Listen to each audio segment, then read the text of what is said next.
Bitácora de una tesis, parte 8, el Museo de la Bruja, toma 4. Esta es la cuarta vez que intento grabar esta bitácora. La primera vez la cámara no me avisó y dejó de grabar. La segunda vez grabé completamente desenfocado. La tercera vez se acabó la batería. Y esta es la cuarta. Vamos con toda.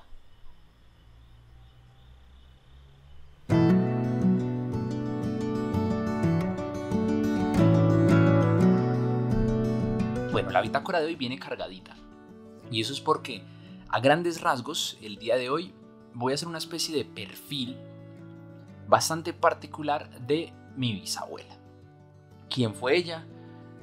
¿Cuáles eran sus prácticas? ¿Y cuáles fueron esos elementos en vida o ese elemento en vida que la hace tan fascinante para mi trabajo?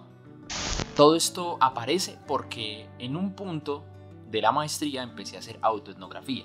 Empecé a rascar en toda mi ascendencia familiar, en todo mi linaje, y empecé a revisar qué cositas interesantes podía sustraer de allí.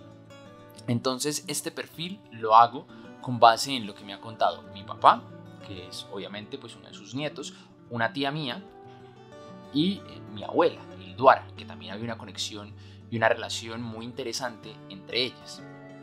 Entonces bien, toda esta historia comienza en un momento muy curioso, una noche de septiembre, en donde yo preguntándole a mi papá cómo había sido mi abuela en vida, cómo habían sido sus prácticas, digamos que a mí siempre no es que la desconociera por completo, ya me habían hablado de ella en otras circunstancias, pero nunca había tenido la oportunidad de rascar tan a fondo. Entonces le pregunté a mi papá, Juan Carlos, que durante muchísimo tiempo vivió con ella y la acompañó a los últimos años de su vida también. Le pregunté cómo eran sus prácticas, qué era lo que hacía. Y esto nos llevó a auscultar un armario viejo de madera que era de mi papá, pero que en su momento había sido de la pertenencia de mi bisabuela.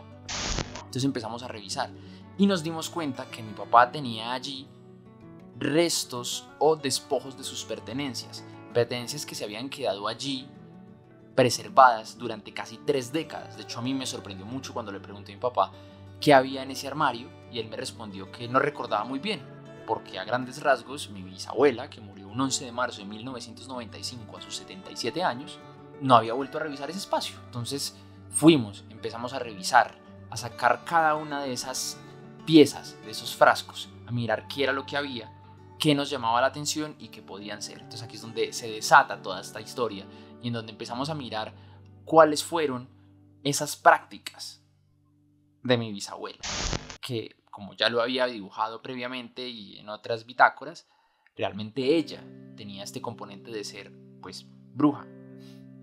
Entonces, bien, Carmen Julia Gutiérrez Ordóñez nace un 16 de julio de 1918.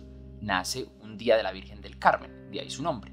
Entonces, aquí de base ya hay un tema muy particular, porque cuando pensamos en la figura de mi bisabuela, pensamos en una figura muy paradójica, sí, muy contradictoria, porque obviamente ella viene de una idiosincrasia, de una cultura y de una generación que obviamente es tremendamente devota, una generación que obviamente rezaba, iba a misa, pagaba el diezmo, era muy penitente, pero el tema es que mi bisabuela ejercía prácticas que a los ojos de una cultura tan goda, tan conservadora y tan católica eran tremendamente heréticas. Entonces es muy chévere uno pensar cómo estos saberes, llamémoslo canónicos religiosos, empiezan a entremezclar y nos empiezan a llevar a algo muchísimo más apócrifo, ¿no? A saberes mucho más arcanos, más extraños, más espirituales, más salidos como del estándar o de lo que era bien visto por la religión en ese entonces.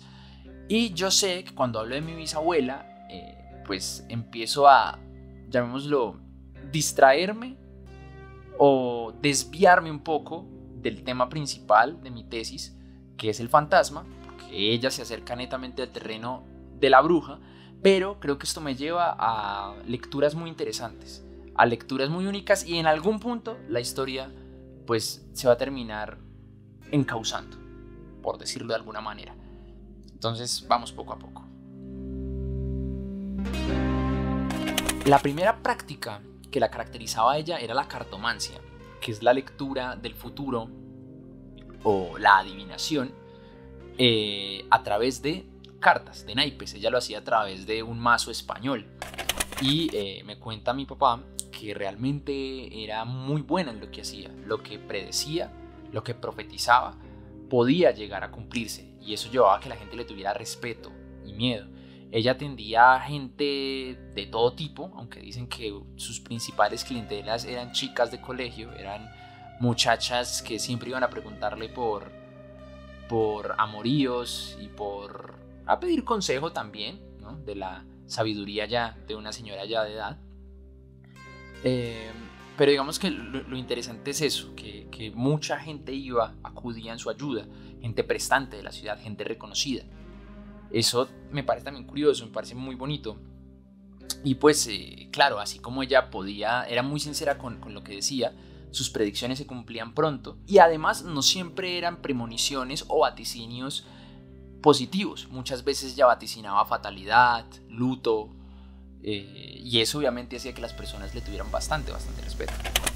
Desde los 20 años como que se enfocó en aprender ese arte y lo hacía muy bien. Además ella lo hacía súper bien. Tenía una referencia muy grande en Manizales, porque decía que a alguna gente le tenía mucha fe y a otras le tenía como miedo. El martes y el viernes eran los días especiales. Incluso hoy en día son los días especiales para echar las cartas. Entonces me echaba las cartas por la noche, me da ese negro, póngale cuidado que ese es un vividor. Ya digamos que estaba aquí en Manizales, entonces me llamaba a las 10 de la mañana, ¿qué hubo, Armando, cómo van? Y yo, bien mamita, bueno, póngale las pilas, que ese hombre se va a ir para un viaje, después va a llegar como un bravo, pero después de ser loco. Entonces cuando yo veía que las cosas sí eran verdad, entonces yo ya las llamaba, y todos los días a las 10 de la mañana, mamita, yo hoy cómo me va. Mira, hoy le va a ir muy bien, póngale las pilas, que hoy le va a ir muy bien. Va a haber un negocito muy bueno, pero mucho cuidado. Mucho cuidado, mija, que va a ser un negocio, pero es como una tumbada. Pero entonces, ¿tú cómo veías esas premoniciones? O sea, ¿se cuidaba uno y no pasaba o igual si estaba uno destinado a que pasara? Lo que pasa es que esas cosas las dicen, es como para uno prevenir. Cuando uno está pendiente de pronto se acuerda, porque la verdad nadie quien se haga leer las cartas y se olvide pendiente de lo que dijeron. Sino que cuando ya le pasa, ay, verdad que me dijeron tal que sí. Y de pronto iba a hacer un negocio y me acordaba de lo que mamita pues había dicho. Entonces uno se hacía, no, Julia, no. Acuérdate, no hay que poner mucho cuidado.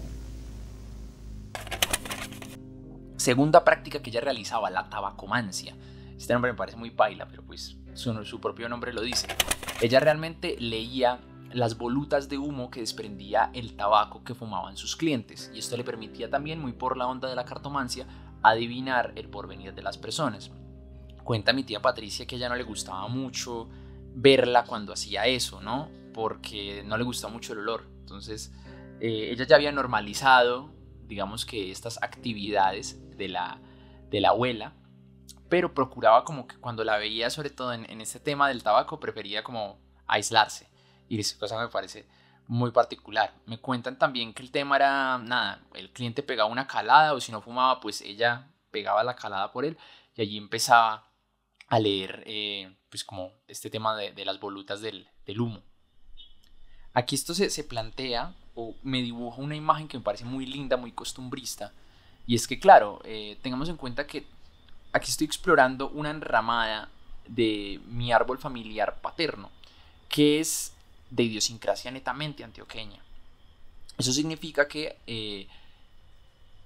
en esta idiosincrasia la abuela o la mamita era la que se quedaba cuidando a los nietos, mientras la mamá, en este caso Hilduara, su hija, era la que se iba a buscar el sustento.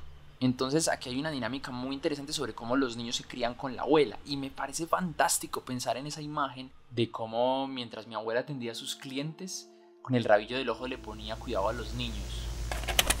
Leía el tabaco.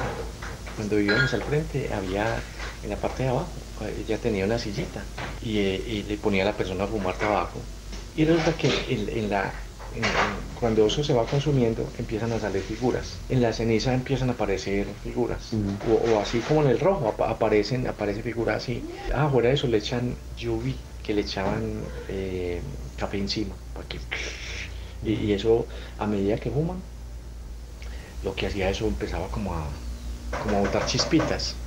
Y esa chispita, entre más botadas chispas, lo que hacía era como desesperar más a la persona. Esto nos lleva a una tercera práctica, que es el tema de los riegos y los baños. Esto también es un tema muy brujil, si nos ponemos a pensarlo, ¿no? Ella básicamente hacía pócimas, agarraba ramas dulces, amargas, y las maceraba, las hervía, las preparaba y vendía esto a su clientela, a modo de riego para espantar, digamos que las malas energías, abrir caminos, llamar la prosperidad, llamar el dinero. Y en el armario esto fue lo que más encontramos, retazos de, digamos, estas pócimas, ¿no? Pequeños extractos, pequeños sorbos o cunchos, y eso me parece bien loco.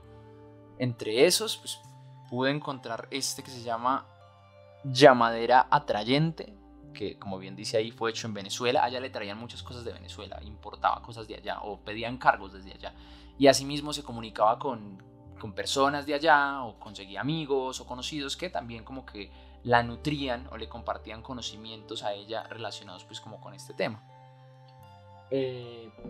Respecto a esto había muchísima citronela, y pues quise justamente preguntarle a mi tía Patricia esto qué, o sea, qué significaba, para qué usaba tanto la citronela.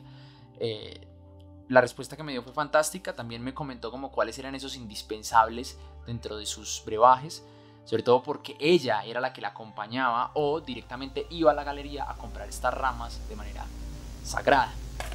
Luego le faltaba los martes, era el día de la suerte, y los viernes, que llegaba la gente que le echara las cartas. Entonces el lunes, el miércoles, mamita hacía los riegos, que esos días que habían ido el viernes o el martes le habían encargado. Los baños para la buena suerte, los baños para que el amor, para traer el amor, para conseguir trabajo, para la abundancia del dinero. El jabón rey, pues, que no faltaba para mandar los baños. Derretía ese jabón para que la gente, para hacerle baños a la gente. Y todas esas, la citronela, la albahaca, la hierbabuena, la ruda, la que más usaban era como la ruda. Al quereme, eso lo usaba ella, lo daban las muchachas cuando estaban en problemas con los novios.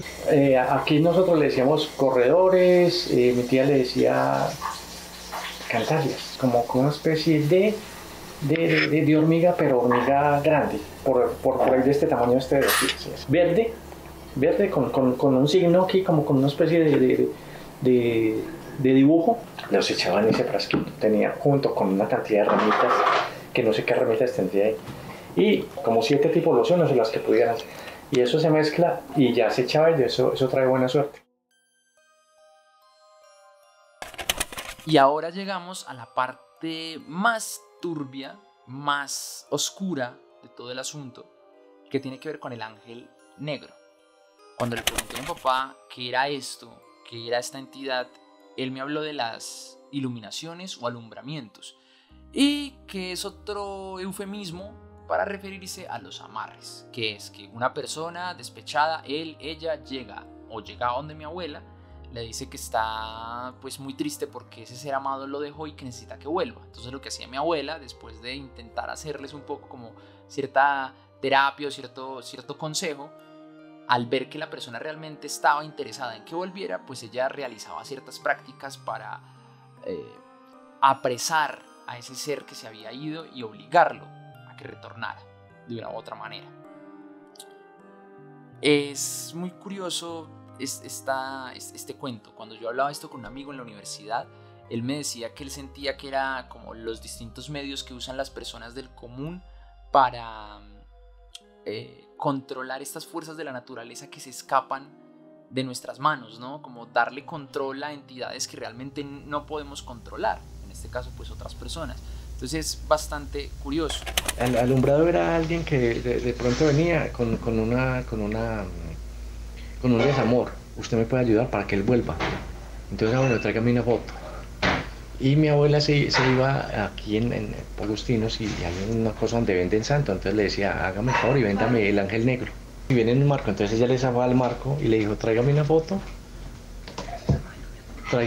como de casi que de cuerpo entero de la persona. Cogía el ángel negro y lo metía dentro detrás del ángel negro y volvía y le colocaba cinta alrededor, volvía y lo enmarcaba. Y al ángel negro le colocaba una cinta en los ojos y ya le rezaba, era como en cruz, como con una cinta negra. Sí. Y había una oración donde le decía que hasta que no regresara, no le quitaba esa cinta de los ojos. Entonces el ángel negro como que lo atormentaba, pues él pensaría que podía ser brujería negra, creería yo, sí, tiene que ser.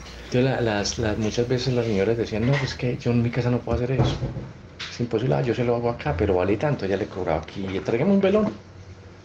Entonces pero entonces sí me avisa, cuando llegue, me avisa que ya llego para no seguirlo atormentando acá. Igual yo no me sentía como muy a gusto con la respuesta que me había dado mi papá, porque me decía ángel negro, y yo, bueno, pero ¿cómo era? Entonces él realmente no encontró como una manera muy exacta de describirme qué era este tema del ángel negro. Entonces, nada, yo mismo decidí como buscar qué era. Fui a estos sitios, llamémoslo religiosos, que tiene la ciudad, donde venden láminas, donde venden estampas, venden velones, y me topé con estas dos estampas que realmente son reproducciones en fotocopia de otras láminas ya preexistentes. En este caso lo reconocí súper fácil, se trata del ánima sola, que eso también tiene todo un cuento y un tema pues bien interesante respecto al rezo de las ánimas. Es como la figura arquetípica principal de lo que es el ánima, entonces me pareció llamativo. Y este otro que es conocido como el ángel negro o ángel solo. Igual cuando le pregunté al vendedor ¿qué carajos con esto?, no supo responderme muy bien, como que todo siempre iba en torno al mismo tema, de no, para traer al ser amado, si se fue. Y yo, bueno, pero ¿qué más? No supo decirme más. Entonces empecé a hacer una investigación por mi cuenta y empecé a usar como una especie de, ¿cómo llamarlo?, como fotografía a la inversa, en el sentido de que tomándole foto a esto empecé a rastrear de dónde podía venir esta imagen. Necesitaba saber de dónde la habían sacado y esto qué conexiones tenía, o por qué en el peor de los casos, por llamarlo de alguna manera, se había desambiguado tanto esto, o sea, cómo esto se volvió algo tan oscuro, porque realmente la imagen pues no deja de ser algo apacible, tranquilo. Más allá que me digas que es negro, pues no sé, supongo que es por la fotocopia, por el color, pero no debería ir pues más allá de eso. Entonces, revisando, hallé el origen de la foto. La foto o la ilustración original se trata de una ilustración de Antonio Molinari. Antonio Molinari fue un señor que tuvo una especie de imprenta o litografía en Colombia en los años 50 en Cali, que lo que se encargaba era de reproducir cierto tipo de imágenes de santos, o incluso también por ahí postalcitas, un poquito de naturaleza muerta, infancia, tenía todo un poco, pero las imágenes que más popularidad tenían y que él, digamos, que más reproducía y más vendía eran las de corte religioso. Entonces estuve revisando y bueno, encontré el origen de esto. Eso ya pareció un golazo, y realmente era el ángel de la guarda, una figura tradicional del ángel de la guarda. Entonces me hace preguntar por qué el ángel de la guarda termina con una connotación donde básicamente atrapa a una persona y la somete. Estuve buscando en varias páginas, estuve buscando por ahí, me encontré cosas muy raras, muy extrañas, muy relacionadas con, evidentemente, pues sí, la brujería. Y revisando en blogs, revisando en páginas, revisando en canales de YouTube, me doy cuenta que esto también obedece como una mixtura muy particular de religión católica y de algo pues tremendamente conocido a lo largo del tiempo, entremezclado con estas creencias, llamémoslo, un poco más paganas, relacionadas también con la santería, un poco de vudú también si se quiere. Y me encontré este blog muy raro, muy extraño, que sí, lo que tiene es eso, es como una mezcla de todo un poquito. De hecho, las entradas eran un blog eterno, y una enramada o una entrada me llevaba a otra y luego a otra y luego a otra, así como una especie de enredadera, y cada una llevaba como a cosas distintas o a rezos distintos, pero todos buscaban siempre lo mismo: venganza, o repeler un mal, o atraer al ser querido. Es bastante raro, y al final también del día, pues si nos ponemos a pensar en esta imagen, creo que por sí misma esta imagen es un fantasma, ¿no? Porque partimos de algo tan puro, tan tranquilo, tan sagrado, y al final esto no deja de ser una impresión de una imagen pequeña y luego una fotocopia de la fotocopia de la fotocopia. Entonces es eso, es como la perversión o la fantasmización, si se quiere, rarificación, si tenemos en cuenta bitácoras previas, de una imagen muy icónica, muy reconocida, y es eso, es torcer la idea del ángel de la guarda y volverlo algo tremendamente siniestro. Me parece muy loco. Me gustaría saber si en serio era esta la imagen que tenía la abuela en su tiempo, si esto era lo que utilizaban. Mi papá me contó pues, que de esto no quedó pues, como mayor recuerdo o mayores circunstancias, pero me parece muy turbio y muy maligno en todos los sentidos. Me parece bien particular. Dentro del armario también encontramos más circunstancias. Encontramos un libro que me cuenta mi papá que iba acompañado de una llave, y esta llave, a partir de cierta técnica o cierto ritual, servía para encontrar el objeto perdido y de paso encontrar el culpable o la persona que se lo había robado. Una cosa supremamente extraña, parece bastante particular, pero es chévere porque es como indagar en un trozo de la historia que se había quedado ahí congelado entre el polvo durante muchísimo tiempo, y una forma de reconectar con mi bisabuela, a quien pues, tristemente no alcancé a conocer. Yo nací casi 11 meses después de que ella muriera. Entonces es curioso, es raro, pero es una forma como les digo, de revivir su imagen. Ahora, mi papá me cuenta que recién fallecida mi abuela, en la casa en la que ellos ahorita viven, él en ese entonces vivía en los bajos de esa casa, y que durante un tiempo empezó a sentir la presencia de ella. Pues cuando murió la abuelita, pues esta casa quedó desocupada un tiempo, y habían cosas en ella todavía, habían quedado cosas. Que ya abrimos la puerta, estaba la gorda nada posada, mi mamá y yo abrimos la puerta. Porque se sentían, hay veces que caminaban, se sentían pues como pasos. Entonces abrimos la puerta, la dejamos así abierta, todo oscuro de acá para acá, todo sin luces ni nada. Cuando se sintió que la tapa del baño, así, ¿quién está dentro? ¡Ay, quién está ahí! Porque es que se sintió, y que yo lo hubiera sentido solo, pues uno dice, bueno, cierto, yo me lo estoy imaginando. Pero los tres nos volteamos a mirar y quedamos así como que... Entonces yo le dije, nena, entre pues. Dijo, no, yo no entro. Entonces yo le dije, pues entonces quédense pues ahí afuera. Y yo entro solo, pero entro no sé como que... Yo entré, pero yo vi la tapa como muy corriente, ¿cierto? Entonces quedamos ahí como que... Pero yo me puse a mirar por otra parte, pero yo no veía como nada raro. Yo me senté como en esa taza y no sé, pero fue algo así. Eso fue un impulso extraño. No entiendo, yo me agaché debajo del lavamanos, pero muy agachado. No entiendo por qué. Cuando vi algo así envueltico, era algo de tela, ¿cierto? Entonces yo llegué y lo jalé y eran los calzones de mi abuela. Entonces dicen ellas que pronto, como ella estaba enfermita, llegó y se escondió ahí. Y posiblemente eso era lo que lo tenía a punto de ella peinar, posiblemente, ¿cierto? Pero lo más raro es que ¿por qué encontré eso allá? No entiendo, ¿por qué ese impulso de yo agacharme tanto y encontrar eso? Creo que yo se los entregué a mi mamá de pronto los pudo haber guardado, ¿cierto? De recuerdo.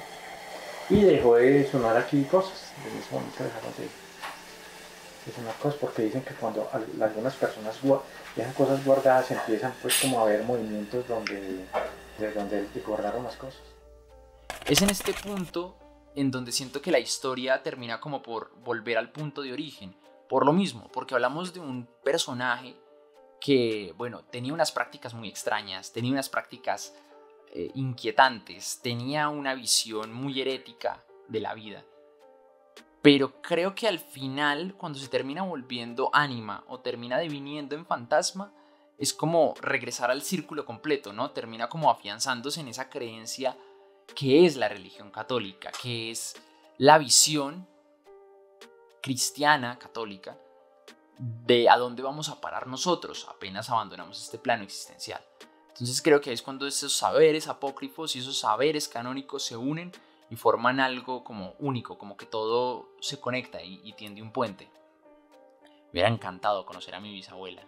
me hubiera parecido genial, pero creo que también es muy bonito terminar conociéndola a través de esto. Yo lo valoro mucho, no me genera miedo, no me genera suspicacia, no me genera nada, me genera la sensación de que en serio tengo o tuve la mejor bisabuela del mundo. Y es otra forma en la que ella también, a través de estas historias, de esta, llamémoslo fantasía, llamémoslo delirio, llamémoslo faceta de su vida, donde se perpetúa en el tiempo, donde termina siendo ecos de lo que es ella. Y es algo que me parece pues bastante potente, bastante bonito. Con esto me doy cuenta que ya tengo suficiente material para establecer un relato donde, si bien ella no creo que sea la protagonista, aunque bien podría serlo, pero donde no creo que ella sea la protagonista, sino que puede detonar o desatar algo más. Y creo que a partir de aquí es de donde quiero seguir. No tanto, como había dicho en bitácoras previas, de indagar en otras historias de otras personas, de jóvenes, de otros abuelos.